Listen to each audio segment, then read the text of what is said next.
Today on the net, an American filmmaker joins rebels on the Syrian front line.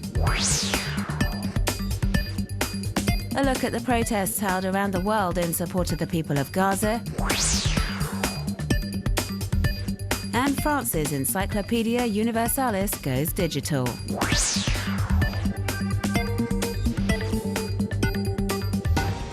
American filmmaker Matthew Van Dyke arrived in Syria without a visa mid-October. In this interview for online news site Mashable, he had spoken of his intention to film a documentary alongside Syrian rebels, with a view to encouraging the international community to support the uprising against the Bashar al-Assad regime by supplying money and weapons. This isn't the first time he's been on the front line. He fought alongside rebels against Gaddafi's troops during the Libyan revolution. But he had no military experience and was soon captured by loyalist forces.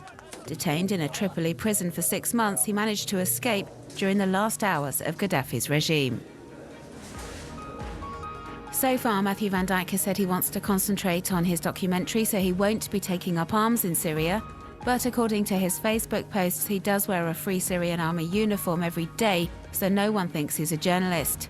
He says he's an activist above all, and is asking, for example, for online donations in order to buy a new ambulance for a hospital in Aleppo.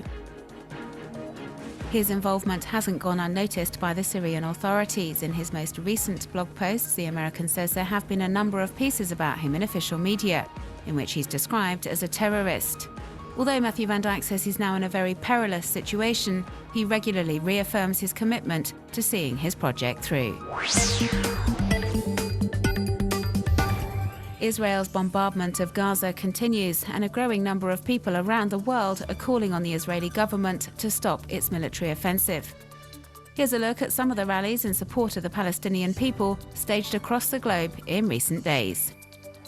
A number of demonstrations were held in the Americas over the weekend to protest against the IDF's attacks on the occupied Palestinian territories and to condemn the high civilian death toll in this new conflict.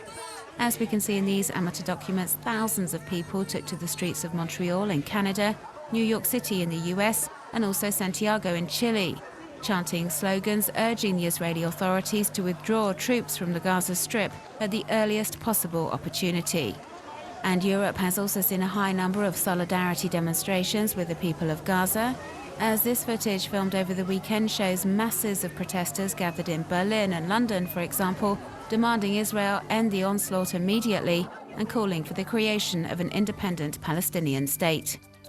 Although to a lesser extent, rallies were also held in Africa and Asia, in Mauritania, for example, and also Hong Kong, where hundreds of demonstrators voiced their opposition to the latest Israeli assault. And parts of Israel have even joined the global protest movement against the IDF offensive. A rally took place in Tel Aviv on Saturday to condemn what protesters say is a pointless war. The stated aims show the world that not all Israelis are blindly supporting the military operation currently underway. 9-year-old Jens Pascal from Germany died from a brain tumour back in May and had asked for his gravestone to be adorned with the logo of his favourite football team, Borussia Dortmund. But officials at the church where he's been laid to rest refused his last wish, much to the outrage of thousands of web users who took to Facebook to help get the boy what he had wanted. The campaign received a great deal of coverage from local media, and it worked, with church leaders agreeing to a compromise, and there is now a soccer ball statue next to the little boy's gravestone.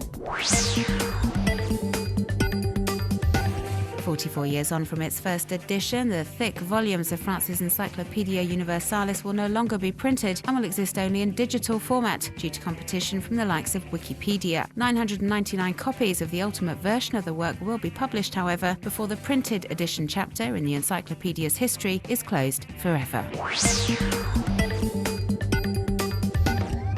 The creator of this video, who goes under the online pseudonym Final Cut King, has transformed his computers and other tablets into a video game world, where Link, the hero from The Legend of Zelda, is faced with a whole host of new digital challenges and enemies.